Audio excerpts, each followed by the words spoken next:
بسم الله الرحمن الرحيم. الفصل الثالث. عن عبد الرحمن بن أبي ليلى رضي الله تعالى عنه قال: كان سهل بن حنيف وقيس بن سعد قاعدين بالقادسية. حضرت عبد الرحمن بن ابی لیلہ فرماتے ہیں کہ ایک دن حضرت سہیل بن حنیف اور حضرت قیس بن سعد رضی اللہ تعالی عنہ قادسیہ میں ایک جگہ بیٹھے ہوئے تھے.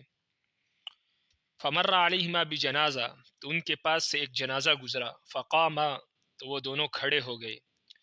فقیل لہما انہا من اہل الارض ای من اہل الذمہ، تو ان سے کہا گیا کہ یہ جنازہ اہل زمین یعنی ذمی کا ہے. ذمی یعنی یہود و نصارہ میں سے یا کفار میں سے کوئی شخص اگر مسلمانوں کے ملک میں رہے، ٹیکس دیتے ہوئے ٹیکس پے کرے، تو اس کو ذمی کہتے ہیں. یعنی مطلب یہ تھا کہ یہ جنازہ غیر مسلم کا ہے. فقالا، تو ان دونوں نے کہا کہ ان رسول اللہ صلی اللہ علیہ وسلم مرت بھی جنازہ فقام فقیل له انہا جنازۃ یہودی فقالت الیس نفسا. ان دونوں نے کہا کہ ایک مرتبہ نبی علیہ السلام کے سامنے ایک جنازہ گزرا. آپ صلی اللہ علیہ وسلم اسے دیکھ کے کھڑے ہو گئے. آپ صلی اللہ علیہ وسلم سے عرض کیا گیا کہ یہ تو ایک یہودی کا جنازہ ہے. آپ صلی اللہ علیہ وسلم نے فرمایا تو کیا ہوا، یہ جاندار نہیں ہے کیا؟ نبی علیہ السلام نے فرمایا کیا یہ جاندار نہیں ہے؟ یہ بھی اسی طرح جاندار ہے، اس کو بھی موت واقع ہوئی ہے. اور پیچھے آپ نے پڑھا کہ یہ گھبراہٹ اور خوف کی چیز ہے، تو عبرت کا مقام ہے. تو اس عبرت کے لیے اور اس خوف کی وجہ سے انسان کو چاہیے کہ اس کی تعظیم میں اور ادب میں کھڑا ہو جائے. متفق علیہ. وعن عبادة بن الصامت رضی اللہ تعالی عنہ قال: كان رسول اللہ صلی اللہ علیہ وسلم اذا اتبع جنازہ لم يقعد حتى توضع في اللحد. حضرت عبادہ بن صامت رضی اللہ تعالیٰ عنہ سے روایت ہے، فرماتے ہیں کہ رسول کریم صلی اللہ علیہ وسلم جب کسی جنازے کے ساتھ چلتے تو اس وقت تک نہیں بیٹھتے جب تک کہ اس کو لحد میں نہ رکھ دیا جاتا. فعرض له حبر من اليهود، ایک مرتبہ ایک یہودی عالم کے سامنے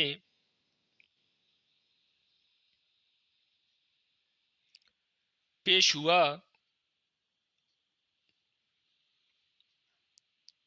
فقال له انه هكذا نصنع يا محمد. قال فجلس رسول الله صلی اللہ علیہ وسلم وقال خالفوهم.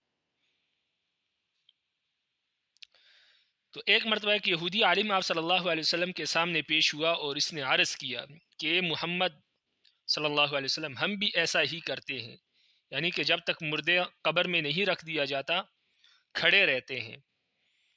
تو نبی علیہ السلام نے فرمایا قال راوی کہتے ہیں کہ فجلس رسول اللہ صلی اللہ علیہ وسلم، اس یہودی کی اس بات کو سن کر نبی علیہ السلام بیٹھ گئے. وقال، اور فرمایا خالفوہم، ان کی مخالفت کرو.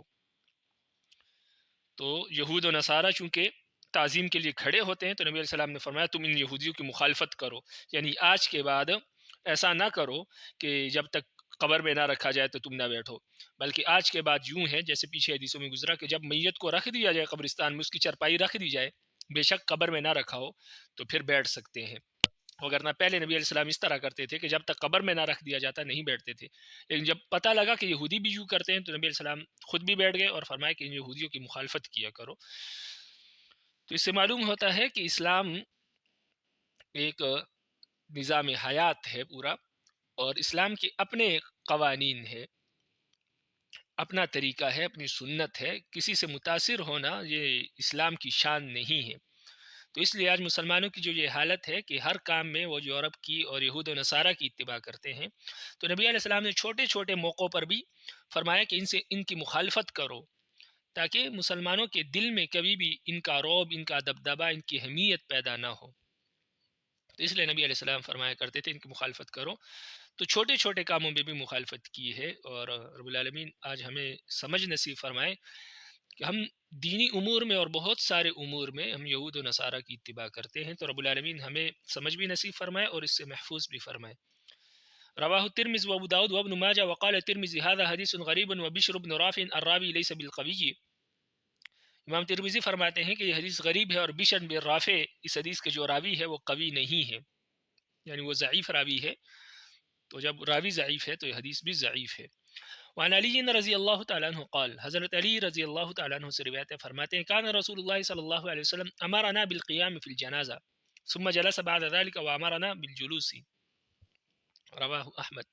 حضرت علی رضی اللہ تعالیٰ عنہ فرماتے ہیں کہ نبی کریم صلی اللہ علیہ وسلم پہلے تو ہمیں جنازہ دیکھ کر کھڑے ہو جانے کے لیے فرمایا کرتے تھے، پھر بعد میں آپ بیٹھے رہتے تھے اور ہمیں بھی بیٹھے رہنے کا حکم فرمایا کرتے تھے۔ تو اس حدیث سے یہ بات معلوم ہو گئی کہ نبی علیہ السلام پہلے جنازہ دیکھ کر کھڑے ہوا کرتے تھے، لیکن بعد میں نبی علیہ السلام نے کھڑا ہونا چھوڑ دیا۔ یہ بھی شاید یہود اور نصارہ کی مخالفت کی وجہ سے چھوڑ دیا۔ تو اب مسئلہ یہی ہے، احناف کا بھی یہی مسئلہ ہے کہ جو لوگ جنازے کے ساتھ شریک نہیں ہیں، اگر وہ کہیں بیٹھے ہوئے ہیں اور جنازہ ان کے پاس سے گزرے تو وہ بیٹھے رہے۔ اب مسئلہ یہی ہے، فقہ حنفی کا بھی مسئلہ یہی ہے کہ اب بیٹھے رہے۔ جو پچھلی حدیثیں گزری وہ پہلے ابتدائی اسلام کی تھی یا پہلے دور کی تھی، بعد میں یہ حکم منسوخ ہو گیا، نبی علیہ السلام نے پھر بیٹھے رہنے کا حکم دیا، خود بھی بیٹھے رہتے تھے اور حکم بھی یہی دیا کہ بیٹھے رہا کرو۔ تو بہت سے احکامات ایسے ہیں جو پہلے تھے، بعد میں نبی علیہ السلام نے ان کو منسوخ کر دیا۔ تو اس میں یہ بھی ہے کہ پہلے نبی علیہ السلام جنازے کے لیے کھڑے ہوا کرتے تھے، بعد میں پھر یہ حکم نبی علیہ السلام نے منسوخ کر دیا۔ وعن محمد بن سیرین رضی اللہ تعالی رحمہ اللہ قال ان جنازة مرت بالحسن بن علي وابن عباس فقام الحسن ولم يقم ابن عباس فقال الحسن أليس قد قام رسول الله صلى الله عليه وسلم لجنازة يهودي قال نعم۔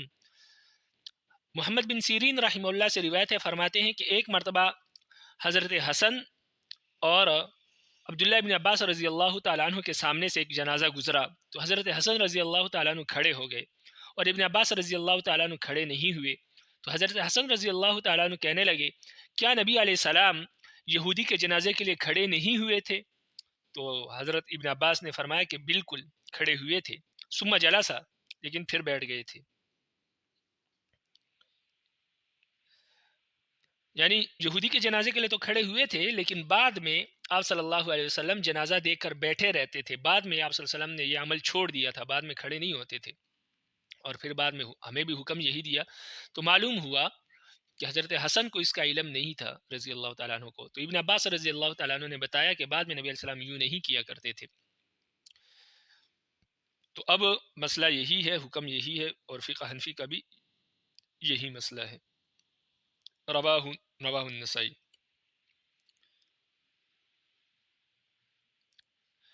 وعن جعفر بن محمد عن أبيه أن الحسن بن علي كان جالسا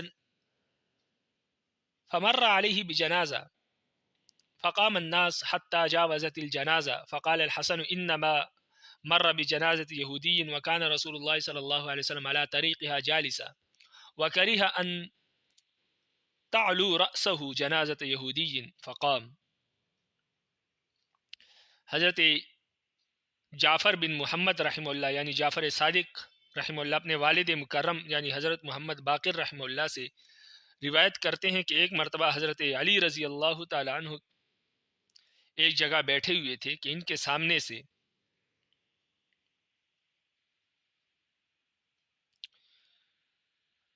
حضرت حسن بن علی بیٹھے ہوئے تھے، یعنی حضرت حسن رضی اللہ تعالیٰ عنہ بیٹھے ہوئے تھے، تو ان کے سامنے سے ایک جنازہ گزرا۔ جب ان کے سامنے سے جنازہ گزرا تو لوگ جنازے کو دیکھ کر کھڑے ہو گئے اور اس وقت تک کھڑے رہے جب تک کہ جنازہ گزر نہیں گیا۔ حضرت حسن رضی اللہ تعالیٰ عنہ نے ان سے فرمایا کہ اصل بات یہ ہے کہ جب ایک یہودی کا جنازہ نبی علیہ السلام کے سامنے سے گزرا تو اس وقت رسول کریم صلی اللہ علیہ وسلم راستے پر بیٹھے ہوئے تھے۔ آپ صلی اللہ علیہ وسلم نے اسے پسند نہیں کیا کہ یہودی کا جنازہ آپ صلی اللہ علیہ وسلم کے سر مبارک سے اونچا ہو، لہٰذا آپ کھڑے ہو گئے۔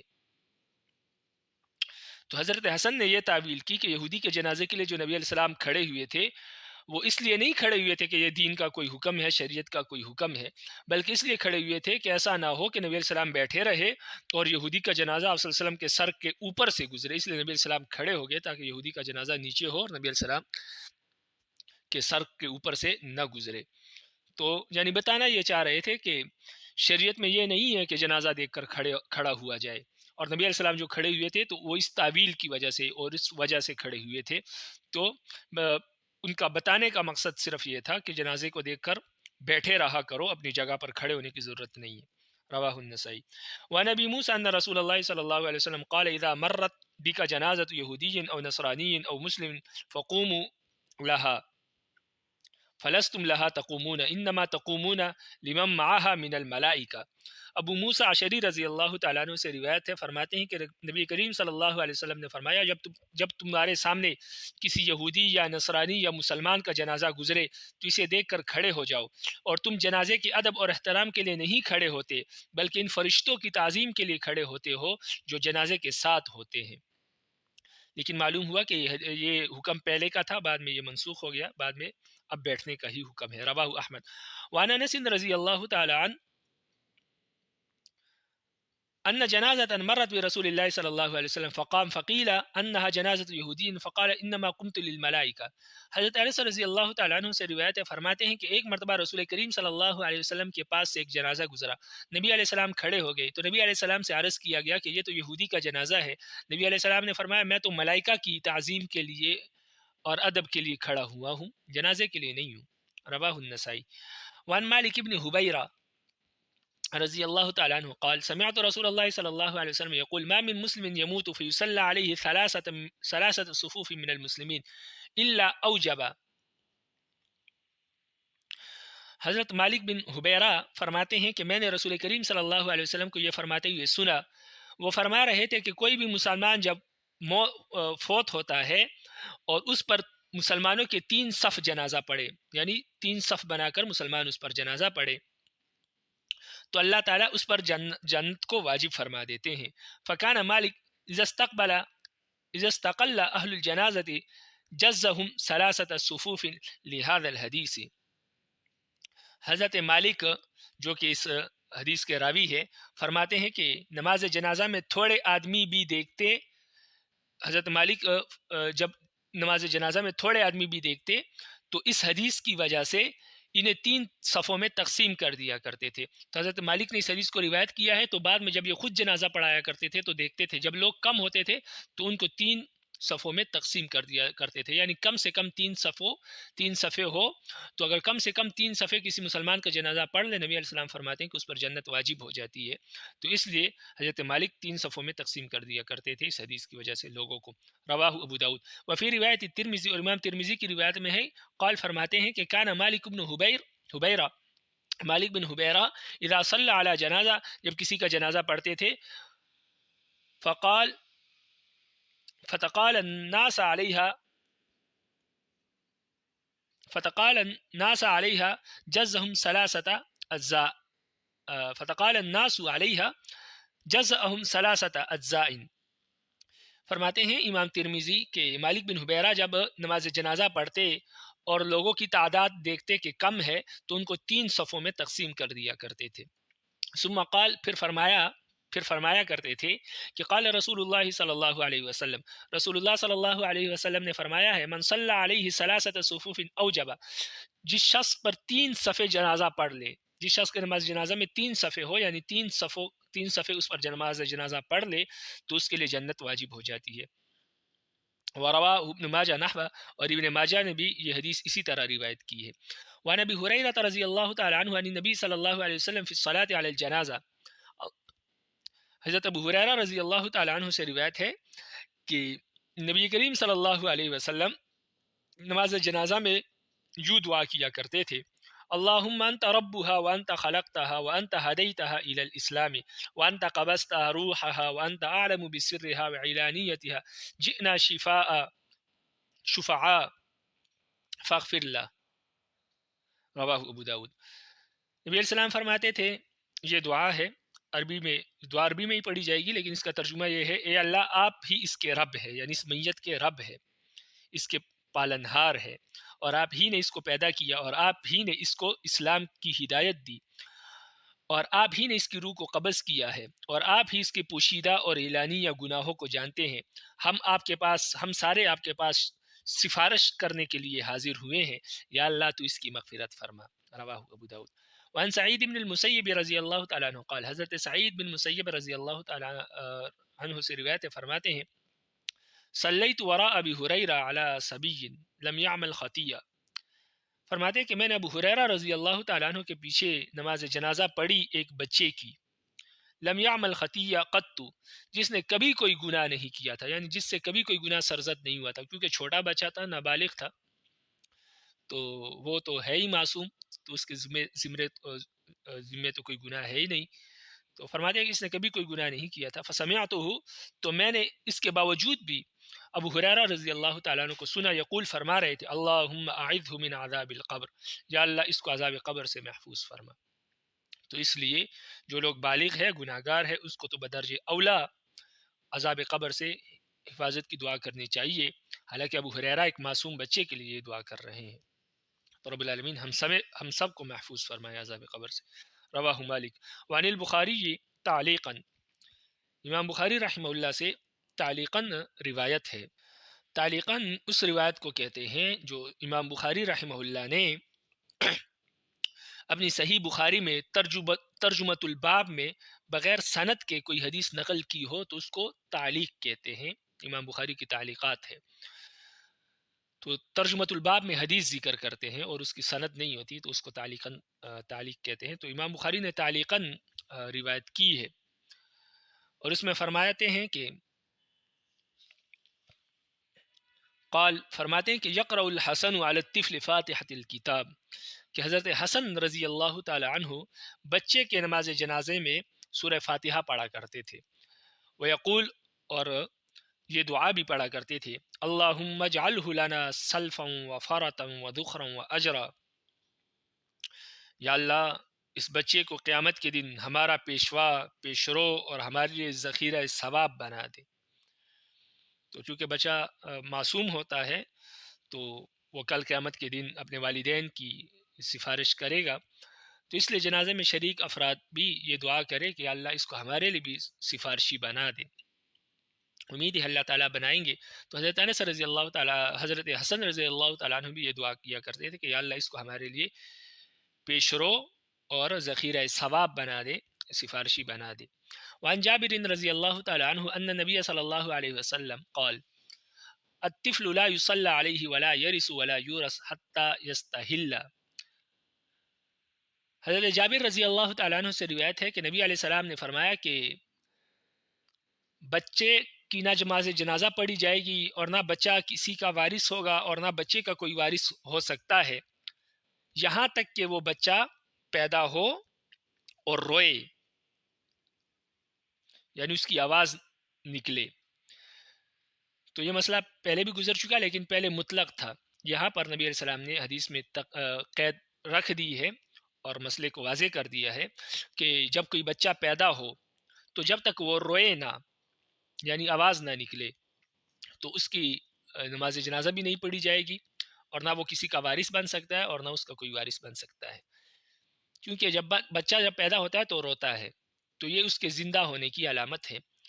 تو اگر بچہ پیدا ہو نہ روئے تو مطلب یہ ہے کہ وہ پہلے سے مرا ہوا پیدا ہوا ہے، تو اس لیے نہ اس کی جنازہ پڑھی جائے گی اور نہ وہ کسی کا وارث ہوگا اور نہ اس کا کوئی وارث بن سکتا ہے۔ تو بہرحال مسئلہ یہ ہے کہ بچہ زندہ پیدا ہو جائے پھر مر جائے تو جنازہ بھی پڑھی جائے گی، غسل بھی دیا جائے گا اور وہ وارث بھی بنے گا اور اس کا بھی دوسرے لوگ اس کے بھی وارث بن سکتے ہیں۔